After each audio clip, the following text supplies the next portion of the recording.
ملګرو که تاسو زموږ چینل ته نوي راغلي یاست نو د اوس تاسو کومه ویډیو ګورئ تر دغه لاندې دغه سور د سبسکرایب بټن ووهئ او بعد له سبسکرایب څخه دغه د زنګ نشان هم ووهئ تر څو زموږ د چینل هره ویډیو تر ټولو مخکې تاسو در ورسي او کومه ویډیو لایک کړې نو ویډیو هم لایک کړئ. برادران محترم سلام علیکم ورحمۃ اللہ وبرکاتہ. الحمدللہ رب العالمین وصلی اللہ علی محمد وآلہ الطیبین الطاہرین. دویم لست یعنی درس دوم. لست او لستل مصدرش هست و لست یعنی درس. الف و علم متع انار آس الله آدم اور آسمان. خیلی از این چیزها شاید معنیش واضح باشه ولی فقط برای تلفظ و اینکه با الفاظ جدید آشنا بشیم. دا انار ده، این انار است. انار خوش ده یا خوگ ده. همون لهجه پشاوریش میشه خوگ ده، کندهاریش میشه خوش ده. یعنی انار شیرین است. الله یو ده یعنی خدا یکیست. خدای مهربان ده. خدای میخوانیم خدای مهربان ده. آسمان دا اور ده. اور یعنی آتش، این آتش است. اور تود ده، آتش گرم هست یا داغ هست. نوی ٹکی الفاظ جدید. ٹکی یعنی نقطه، برای نقطه هم ٹکی میگن، برای لفظ هم ٹکی میگن. انار که انار است. آس یعنی اسب. اور آتش، این اور نیست، اور. ده است. دا این خوش شیرین، تود گرم. این مشق را انشاءالله حل میکنید. مشکلی داشتی سوال بفرمایید در گروه.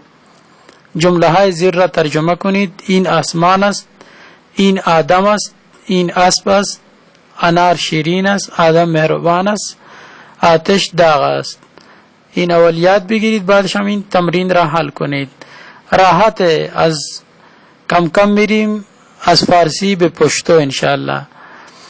لج لج لفارسه پشتو تسو. درنو محترم پختنو ورونو، دی درس کې کڅه هم داسې خاص ګران ټکی نشته، خو دې ته توجه وکړئ چې کم ټکی مذکر راځي او کم مؤنث راځي. کم شیزونه چې اخر کې ساکن وي هغه اکثر مذکر دي پښتو کې، او چې کم ساکن نه دي نه هغه مؤنث دي. لکه آخر کې یې راځي، لکه خوش دی یا انار یا لاس یا سر. او چې کم کې آخر کې هی راځي لکه پوزه، سترګه، اوښکه، نه دا مؤنث دي. انشاءالله د دې کې د رستو راځي تفصیل سره، خو فعلا عمده توجه کې دومره به کافي. دویم درس په دویم برخه کې بیا وایو. برادران محترم سلام علیکم ورحمۃ اللہ وبرکاتہ. الحمدللہ رب العالمین وصلی اللہ علی محمد. بسم اللہ الرحمن الرحیم.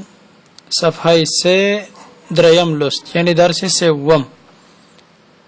بابا، بازار، بیبه، بیزا، پیخور، پانا، پوزا، پاک.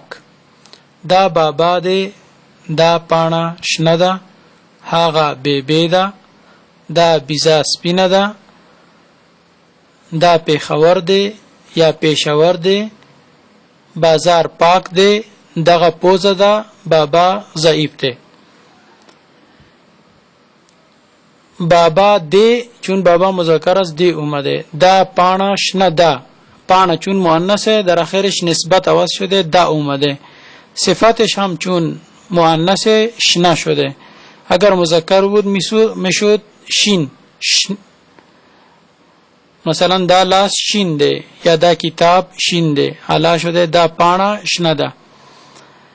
هغه بیبی دا، اینجا دا چون نسبت مؤنث اومده به خاطر بیبی که بیبی مؤنثه. دا بیزا سپینه ده، بیزا مؤنثه، نسبتش هم مؤنثه، صفتش هم مؤنث میاد.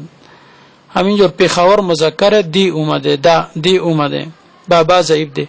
دغه پوزه ده، پوزه یعنی بینی، پوزه چون مؤنثه صفتش هم مؤنث اومده.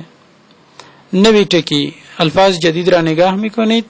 اینجا در خط دوم بزا یا بیزا همون بز هست که بعضی لهجه ها با ساکن شروع میشه، با بای ساکن. شنا سبز برای مؤنث، سپین یا سپینا مذکر و مؤنث آن فرق میکنه.